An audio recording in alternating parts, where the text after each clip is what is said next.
Debate is in the books. Did Trump win? Did Biden win? Plus, we'll hear from our special guest. All that and more. I'm Bobby Eberle. This is a 13-minute news hour. And God bless the United States of America.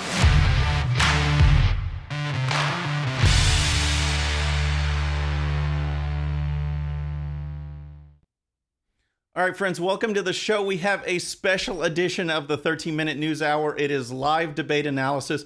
I appreciate all of you folks who were here for the chat to see how things were going during the debate. I'm going to talk about this more on the 13-minute news hour tomorrow, but what better way to discuss this than to go at it fresh? We've got our own Karl Roves out there. We've got our own analysts, and I want to hear from you what you thought of the debate, but I also want to share some of my thoughts too, because wow, what a contrast that we had between this one and the first one. There were some pros, there were some cons, but in general, I just thought this was a big win for the president. Great job for President Trump. And we can go down it piece by piece. I had a lot of comments in here about every single aspect. And here's one of the things that I was worried about, not worried about, but you get a certain level of lameness when they put out what the topics are going to be, and the president has excelled on foreign policy, and we didn't get that in either debate. But sure enough, we get climate change and coronavirus and these issues that we've all already covered in the last debate. Plenty of opportunities to hit on other topics that they just avoid because the president would look so good.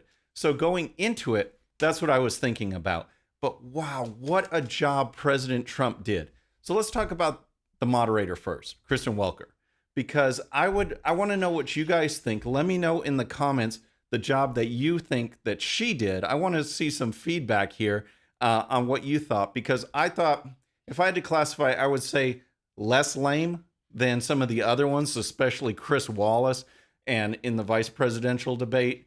But you still saw that she would cut off President Trump when he's just wrapping up a statement, or when he interjected, then she would go back to the vice president to allow him to come back when he's not even asking to come back. And just the way she would phrase questions a certain way to President Trump and a certain way to Joe Biden, it was definitely a contrast. And again, the topics that they picked and the way she phrased them it was very one-sided for sure. But did that hurt President Trump? I don't think so at all. Because again, while Joe Biden is hiding in his basement, President Trump is out there. He is dealing with these folks every single day in press conferences, in short press availabilities, before he's getting on the plane, after an event. He's always willing to talk to the press. They're always hostile, and he comes back just perfect with that. So I've got a lot of thoughts on step-by-step parts of this, but I want to bring in our guest in just a second. But first, if you're new to the show or you haven't subscribed yet, please subscribe. And when you do, please hit that bell so you'll be notified. We're making our push for 100,000 subscribers by Election Day. 100K by Election Day. Folks, we're right at 97,000 now. 97,000 subscribers. We got Election Day around the corner. You think we can get 3,000 more? I think we can do it with your help. So I want to bring in our special guest, and that is Chris Adamo. He is a columnist. He is an author. We've had him on the show before. And so, folks, I want to bring in Chris. Chris, thanks for joining us today, or this evening.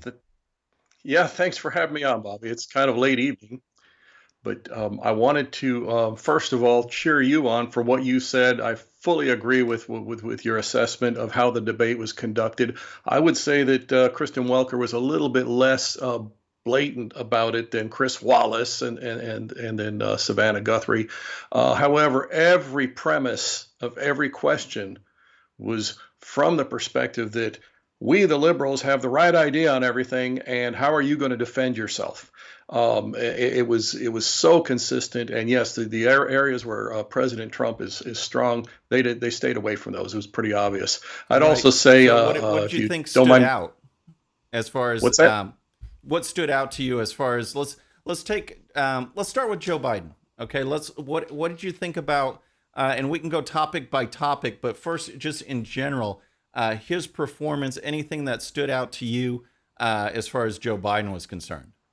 Yeah, I'm going to be blunt here. I think his meds were wearing off towards the end of the debate because whatever they do to him, they keep him locked down. And I honestly think they pump him up on all kinds of stuff right before it starts. And he gets out there and he actually starts out with a bit of a bang. And it's like he's a lot more coherent than we're all expecting.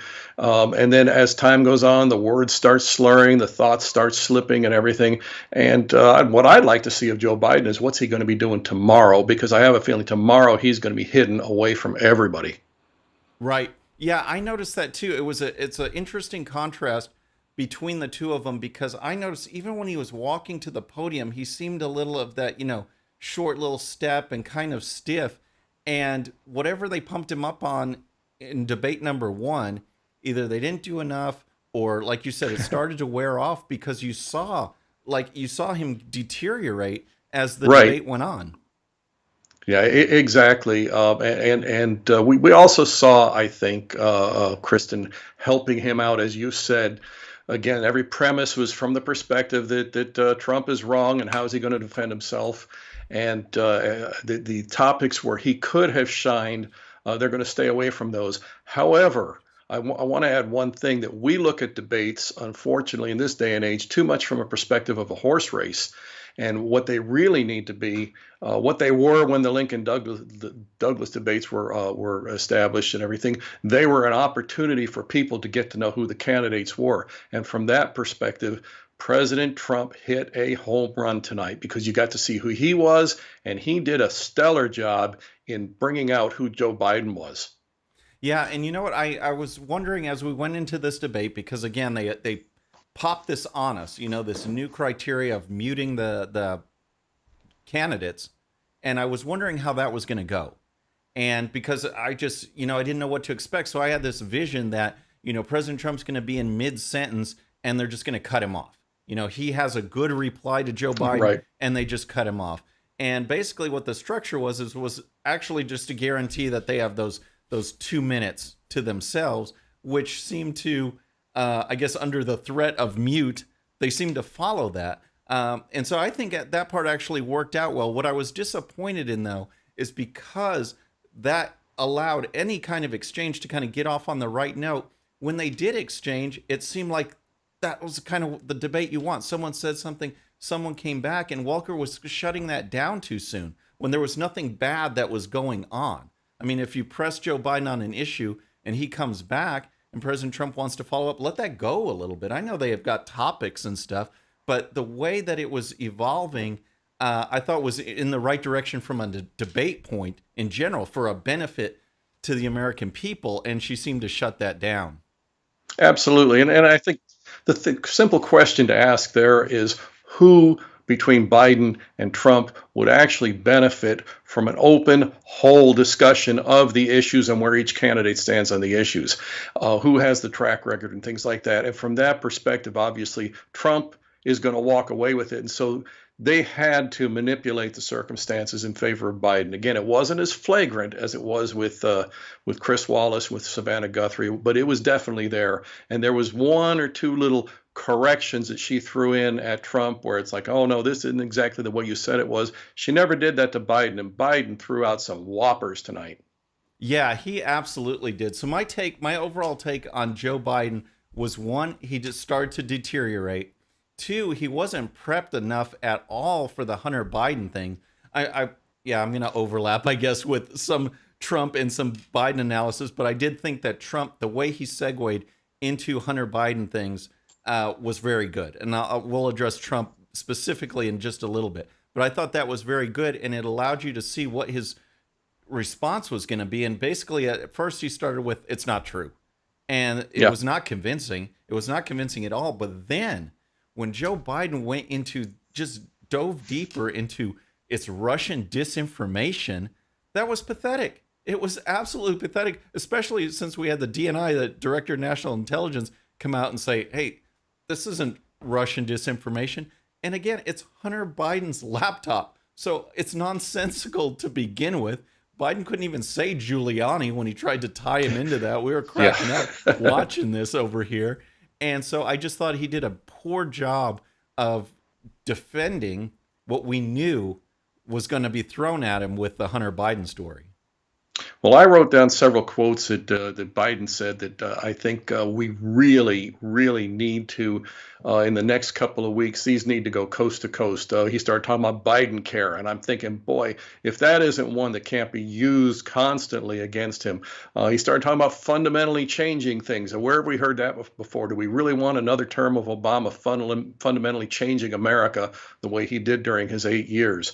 We saw things like this. We heard Biden flat out deny what we have heard him say about fracking and things like that. The thing to remember here, though, is he doesn't care if you and I know that he's lying through his teeth.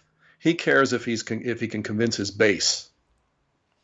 Right, right. And that's really important too.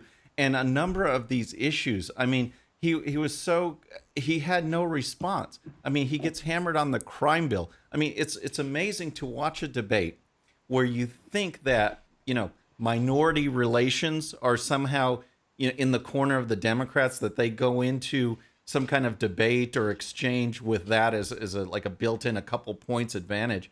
And yet President Trump dominated on that issue. And again, not talking on President Trump's side, but Joe Biden had no response for the 1994 crime bill at all. And he had no response for jobs, creating jobs. Healthcare, he didn't do a good job at all with that. And again, I mentioned this in the chat. I just want to bring this up for the audience if you weren't on the chat.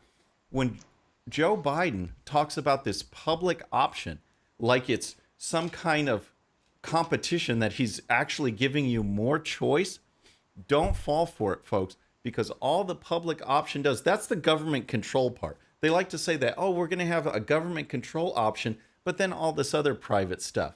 But it's just a ploy. It is an absolute ploy, because what they do is through taxpayer funding, they can artificially lower healthcare prices. They lower healthcare payments too. I'll get to that in a second. But then they use it to drive private insurers out of business because they can't compete with these premiums. So they are out of business. And guess what you have left? Government-run healthcare. In addition, doctors and hospitals, as far as them getting payments, they count right now, in order to survive as a business, they count on getting payments from the private insurance and Medicare, Medicaid, a balance there, a grouping of that. If private goes away, Medicare, Medicaid pay at a much lower rate. You can't have the doctors and the hospitals. They will be out of business. Joe Biden didn't mention that one, Chris. Well, what he did say, now, if you remember during the whole Obamacare thing, the two most poisonous lines that were attached to the Democrats cost them the House and the Senate, would have cost them the White House in 2012 if we didn't have Mitt Romney as a candidate. The two most poisonous lines that we heard were Nancy Pelosi saying, we're going to have to pass it to see what's in it, and Obama saying, if you like your doctor and your plan, you can keep them. Well, Joe Biden echoed both of those lines tonight with Biden care. And so what we need to do, again, is encapsulate these things and attach these things to him, because he said them, and President Trump forced him into the position of having to say these things where he stood on them, and he did come out with them, and he showed exactly what you said. He showed a very dark future for American medical care if he gets his hands onto the reins of power. All right, so Chris, let's move over to the President Trump side now, because I think even though Joe Biden can stumble and stutter, and I was actually just waiting when he started with, we hold these truths. I really thought he was going to say, the thing. I was just waiting for that. But despite all of that, I think for the most part, at least people that I was talking to, their eyes were on President Trump. What was he going to do? Because, Joe Biden, you could always, if President Trump didn't let him talk, then he wouldn't have the chance to stumble. And we kind of figured that he would if he could talk, which he did. But all eyes were on President Trump. So let's go over him now. How do you think he did? Well, again, his goal, his challenge was to get the word out of who he is, what has he done. Biden can sit there all day long and say, I'm promising utopia to everybody. But Donald Trump has to come out and say, what have I done? The biggest thing that he has to deal with is the fact that the Democrats, in typical dishonest fashion, are going to try and blame him for the idea that anybody ever gets sick and dies in this country, except he has a stellar track record of what he has done, first of all, to get the country strong enough prior to when the Wuhan virus hit.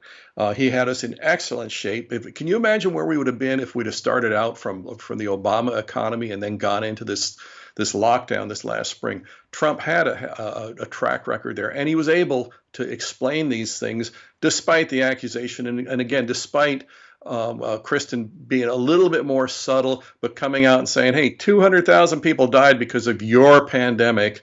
What are you going to do about it? Right.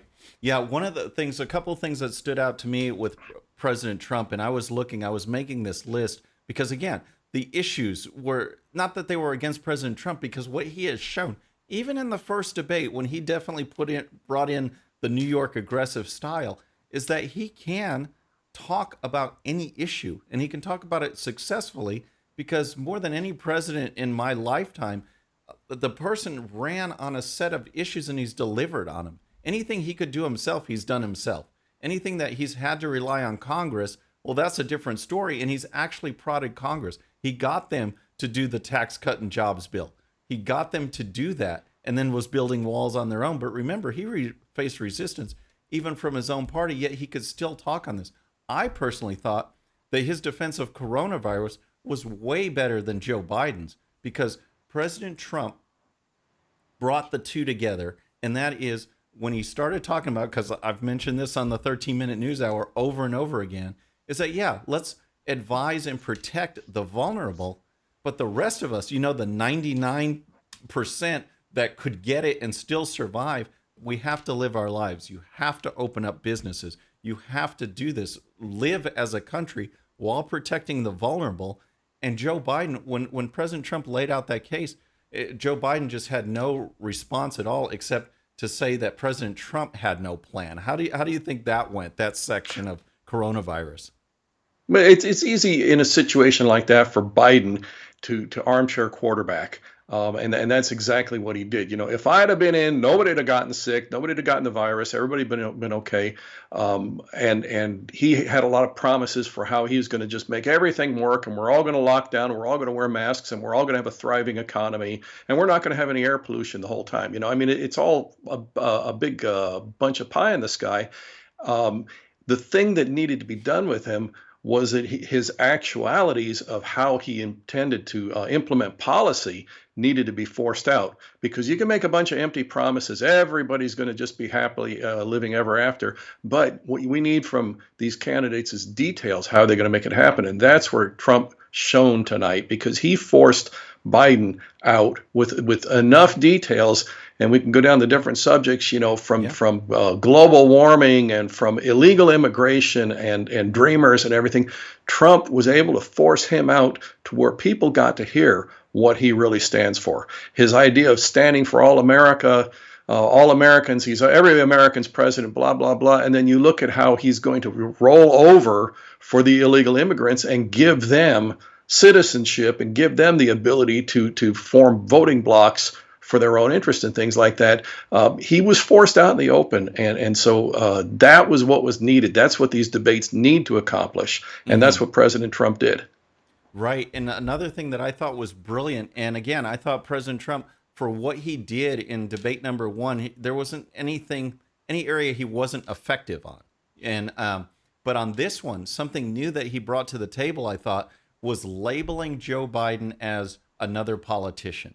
And the contrast between President Trump not being a politician, and the other thing, he could have even hammered it harder, is that President Trump was rich and then went into politics. Joe Biden went into politics and became rich.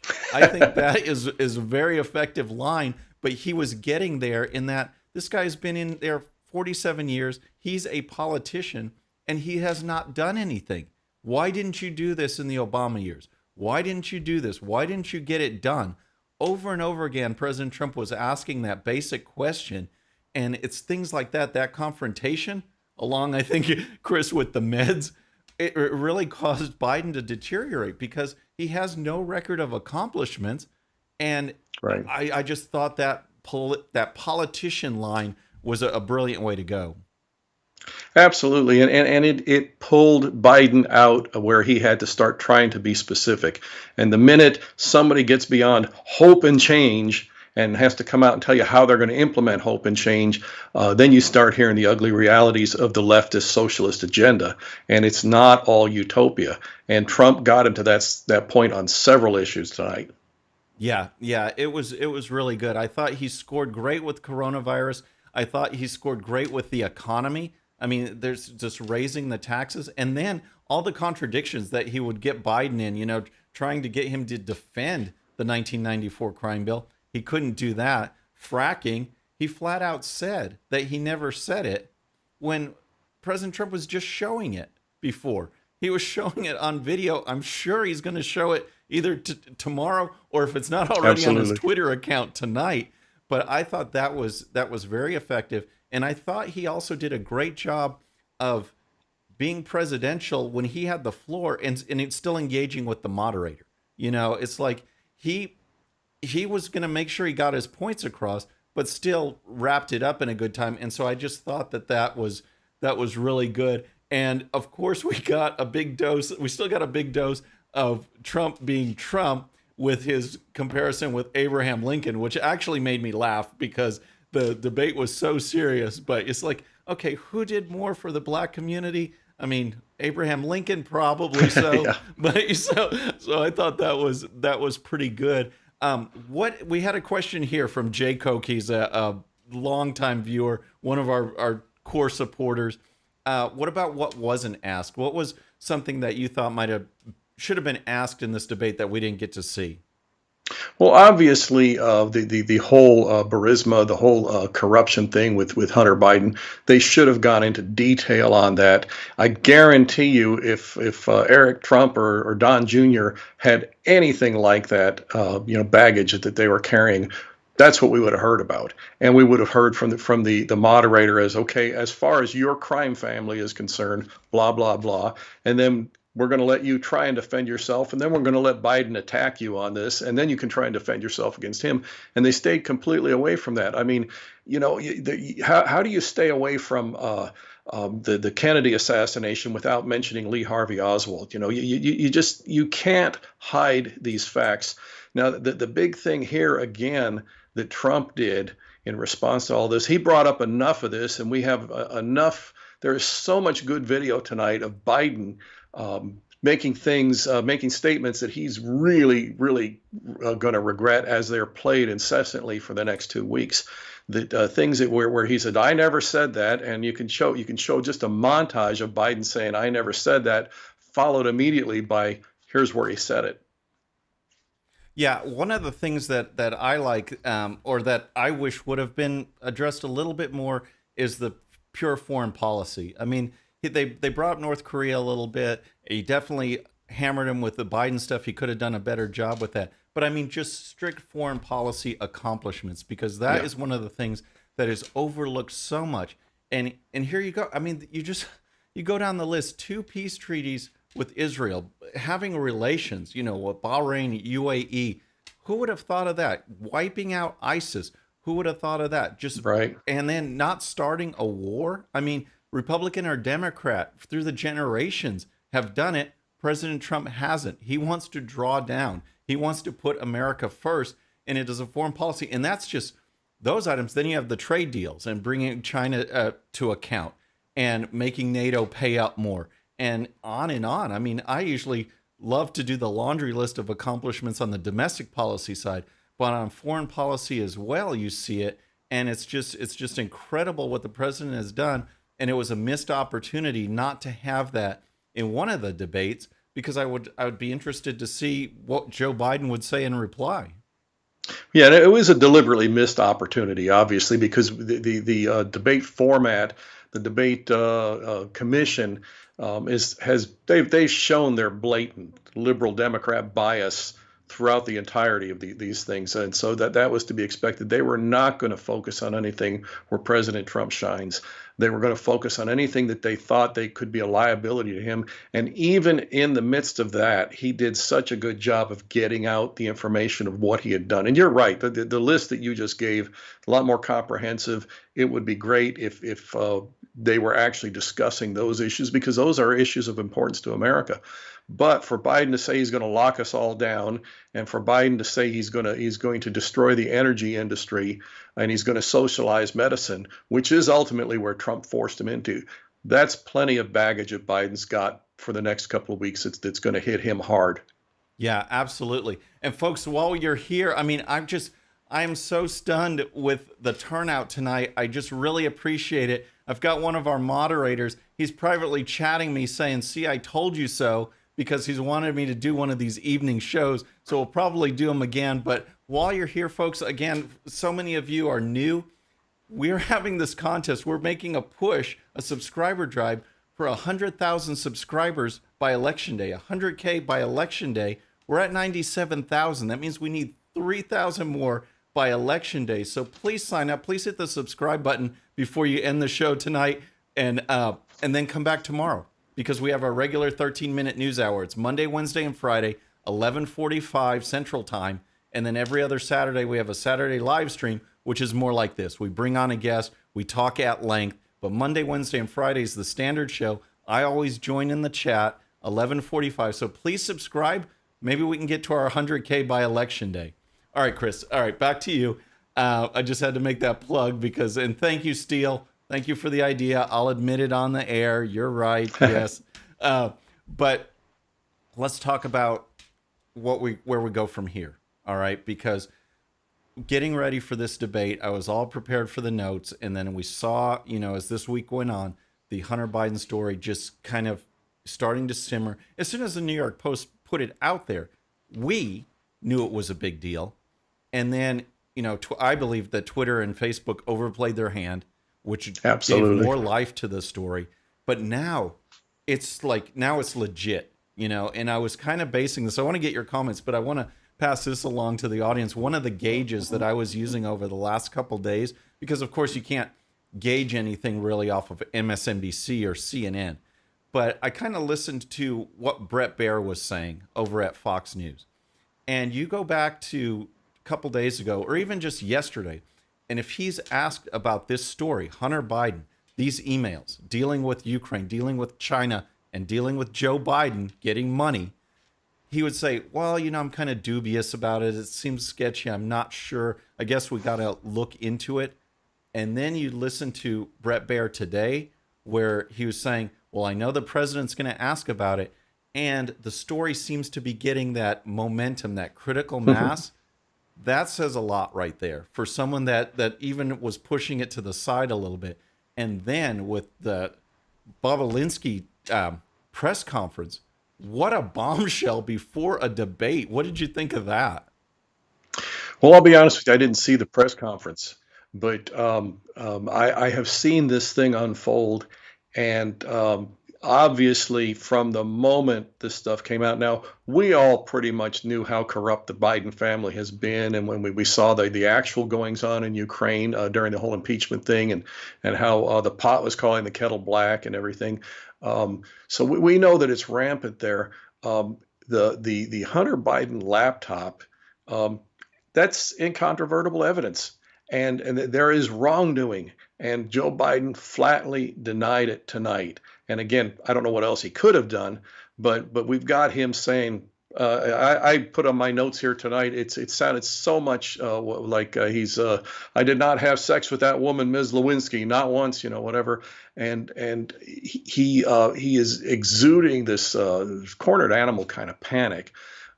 We have got to keep pushing those things, because those are legitimate things. This is not just politicking. This is not just political hardball. This is flat out treasonous corruption against the United States, and Biden is up to his neck in it. Yeah, absolutely. And the thing is, I think going forward as we wrap up tonight, is that obviously I think there's going to be a big investigation in this as far as congressional, with the Senate committees and probably House committees, which will do us no good going into November 3rd. So between now and then, it's up to President Trump and a grassroots movement to promote and share what is a growing legitimate story. So my charge to everyone watching tonight is to spread the word on this story, because it grows every day. It just builds upon it. More people come out. This guy who I watched the press conference, and it was absolutely stunning when he lays out 3 phones that he's had over the years that's no one has touched but him, and he's about to show up tomorrow at a Senate committee and turn them over for investigation to corroborate everything he's been saying. We have eyewitness stuff. There was never eyewitnesses to any of this bogus stuff for Trump. Now this guy is right here, and it's up to us to spread the word, because the investigations will come later. But right now, we have to show and convince our friends and colleagues and the American people that here is real corruption, real pay for play, real influence peddling. Joe Biden is compromised, and he should be absolutely disqualified from being president for this. This is the serious stuff right here, folks. This is the stuff that gets presidents impeached and convicted, and he should go to jail, because you're using your influence to enrich yourself by making ties with foreign governments that will compromise you in your policy decisions later. It's just absolutely outrageous. So, any other closing comments, Chris, before we wrap up?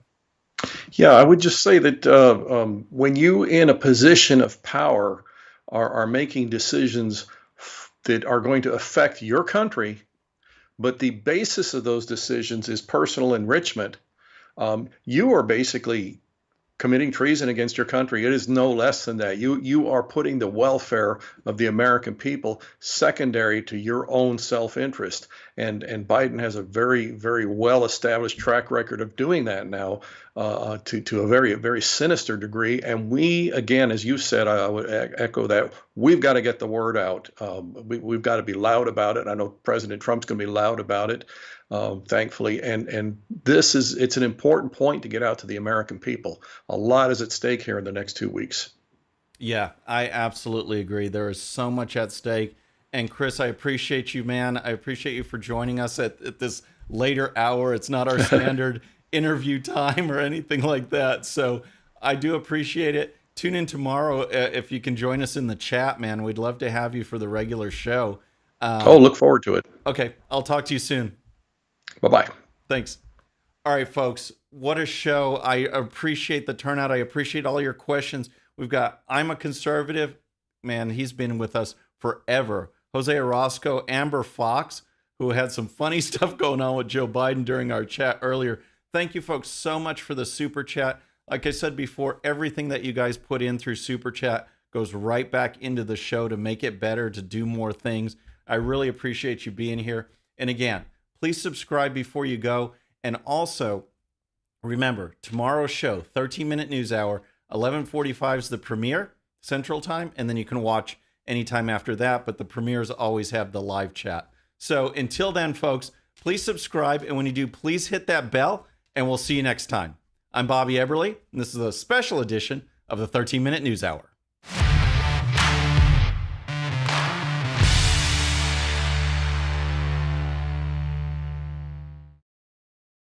Okay, friends, thanks so much for watching. And before you go, please hit that subscribe button, hit that bell so you'll be notified. And here's a special video just for you so you can watch even more of the 13-minute news hour. And don't forget to check out GOPUSA.com for the best in conservative news and commentary. We'll see you next time.